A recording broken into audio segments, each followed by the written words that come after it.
Olá, sejam muito bem-vindos mais uma vez aqui ao meu canal. Para quem ainda não me conhece, o meu nome é Simone e nesse canal eu ajudo você a emigrar de uma forma mais segura e planejada. E hoje a gente vai falar a respeito de compra de carro. Será que eu preciso comprar assim que eu chego em Portugal, né? Assim que eu faço a minha imigração ou não? A gente pode tentar sobreviver aí de transporte público.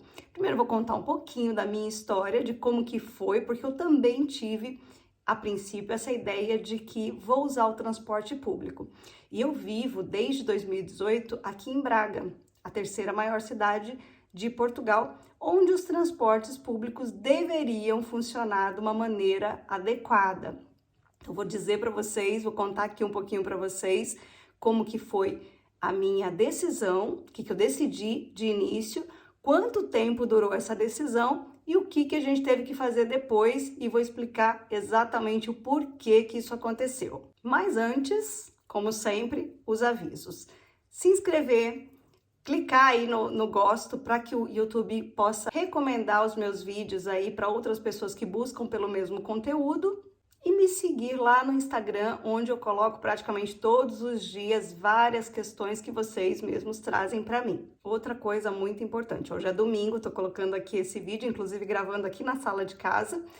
Na terça-feira, eu vou fazer para vocês uma live aqui no YouTube e também simultâneo lá no Instagram, às 8 horas, horário de Brasília, respondendo algumas questões que vocês colocam, principalmente a respeito da CPLP, dessa nova regra aí para os países da língua portuguesa, que está dando muita confusão e gerando muitas dúvidas para o pessoal que quer imigrar e para quem também já chegou e não sabe aí o que fazer. Então, na terça-feira, 20 horas, horário de Brasília, entro aqui ao vivo para a gente conversar a respeito desse assunto. Inclusive, se você tiver dúvidas, na hora também pode colocar nos comentários que eu vou estar lendo e respondendo aí as questões de vocês. Sem mais delongas, vamos aqui ao assunto de hoje.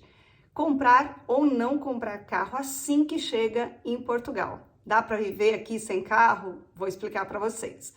Eu cheguei com a minha família em janeiro de 2018, mais precisamente aí dia 26 de janeiro de 2018, no auge do inverno. Eu me lembro que logo na primeira semana a gente pegou aí 1 grau, 0 grau aqui no norte. Claro que quando a gente compara Portugal e coloca lá, vai lá para Lisboa, vai lá para o Algarve, a temperatura sobe um pouquinho, às vezes tem uma variação aí de 5, 6 graus, mas ainda assim é bastante frio. E uma característica específica aqui de Portugal, que é importante que vocês saibam, é que, totalmente diferente de algumas regiões do Brasil, no inverno chove muito e no verão é seco. No verão não existe aquelas pancadas de chuva como existem no Brasil. Então aqui no verão não se vê água de jeito nenhum. Já no inverno praticamente todos os dias chove, principalmente nas cidades mais ao norte do país. Então, o que acontece? Nós chegamos e pegamos aquele frio danado, janeiro, as crianças com aulas, tudo funcionando normalmente. E aí, nós decidimos que não iríamos comprar carro e vamos depender aí do transporte público. Então, nós aguentamos aí essa vida do não carro mais ou menos durante 1 mês, 40 dias. Fizemos o teste, foi bom, foi proveitoso, porque a gente teve a oportunidade de sentir como que funcionava. Mas algumas linhas da cidade, isso também acontece nas grandes cidades, nas cidades maiores de Portugal, aos finais de semana e a partir de um determinado horário do dia, elas cessam, não passam mais. Então, às vezes acontecia assim, 9 horas da noite, vou para algum lugar, a gente ia para o ponto, ficava esperando e o ônibus nunca que aparecia. E aí a gente tinha que buscar outras alternativas. Então ficamos aí esses 40 dias, auge do inverno, chuva, frio, tentando viver sem o carro.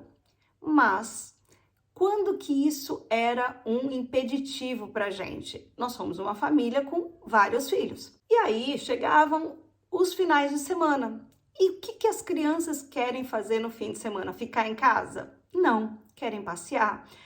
O país era novo pra gente, a gente queria explorar, queria conhecer outras cidades, outras regiões, os parques, enfim. Mesmo com frio e chuva, adotamos essa realidade de que a coisa tem que funcionar, a vida tem que andar. E aí, realmente ficou inviável. Decidimos comprar um carro. Na época, compramos um Picasso, um C4 Picasso, de 7 lugares.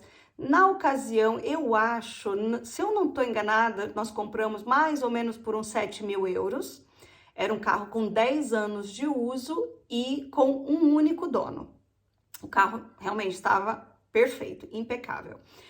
E aí a vida de fato começou a andar.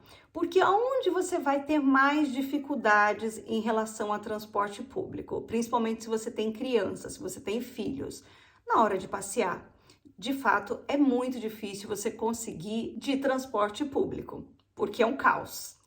E eles não têm paciência, né? Dependendo da idade, até na adolescência é difícil de segurar isso. Geralmente eles não têm paciência, demora, enfim, é muito complicado. Principalmente porque Portugal é um país pequeno e você pode ter boas opções de lazer em outras cidades no entorno, onde você vai viajar durante 1 hora, 40 minutos. E existem muitas opções muito legais de se visitar nesse perímetro, mas não tem jeito, para você chegar até lá, você precisa de carro, você não consegue chegar com transporte público. Depois de algum tempo, eu acredito que nós ficamos com esse C4 durante 1 ano, mais ou menos, nós vendemos e demos esse mesmo valor aproximado, talvez a gente tenha vendido um pouquinho abaixo do que a gente comprou, porque também já tinha mais tempo de uso, e nós demos a entrada numa BMW 216D de 7 lugares. Então a gente deu aí algo em torno de 6.000 euros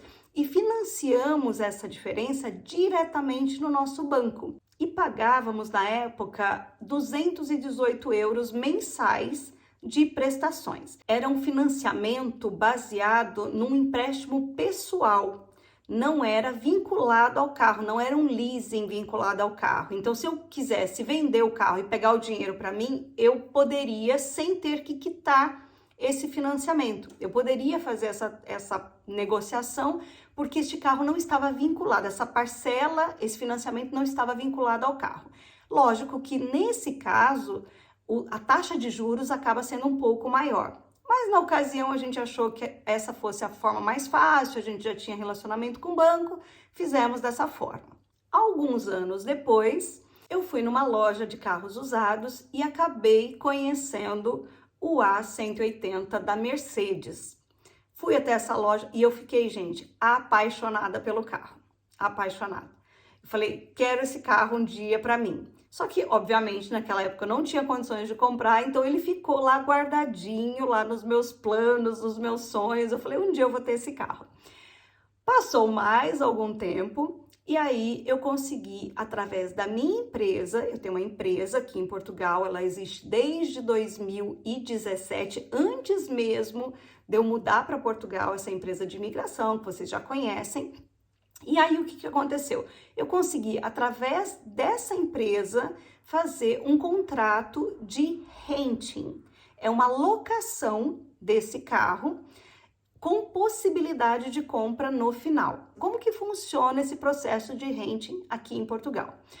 Às vezes, a empresa, né, a financeira, ela vai te pedir sim algum percentual de entrada, às vezes não. No meu caso, ela pediu 10% do valor do carro.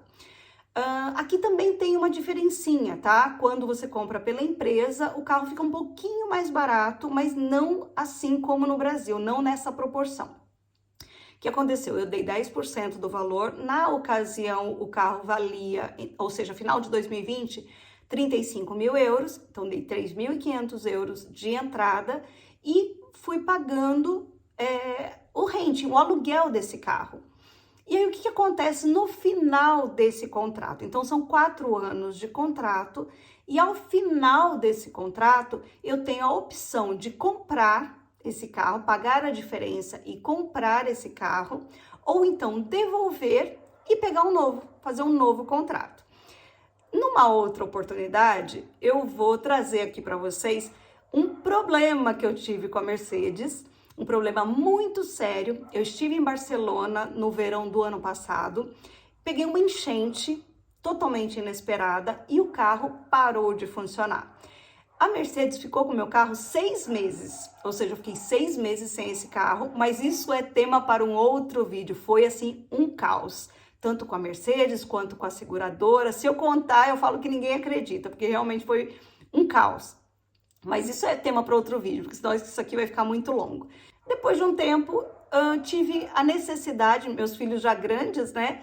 Já 2 maiores de idade, o terceiro completando 18 anos agora no meio do ano, de ter um segundo carro. Esse segundo carro foi um Fiat 500 2017. O preço de tabela dele, nós já tem um ano que nós compramos ele. O preço de tabela na ocasião, 11 mil euros mais ou menos. Esse carro foi interessante. Esse eu comprei no meu nome, não foi no nome da empresa, no meu nome, 100% financiado, não tive que dar nem um centavo de entrada e pago nele algo em torno de 140 euros por mês. Ou seja, pensa assim, eu financiei 10 anos, faz as contas aí, 10 anos, um carro de 11 mil euros e vou pagando 140 euros por mês.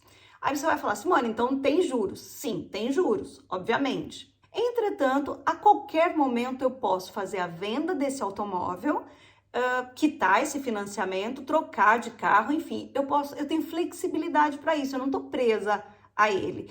E a contrapartida é que eu não dei nada de entrada, nem um centavo, e estou usufruindo num valor de prestação muito baixo. É importante vocês saberem que para financiar o carro aqui, nessas condições, eu tive que cumprir algumas regras, né? Alguns requisitos, que é apresentação de IRS, que é o Imposto de Renda aqui de Portugal, rendimentos mensais declarados através da minha empresa, ou por recibos verdes, ou outros rendimentos que se tenha, mas o IRS é fundamental. E documentos pessoais, cartão cidadão, no caso se tiver, título de residência, comprovante de endereço e o IBAN, porque esse valor ele é descontado automaticamente da minha conta todos os meses.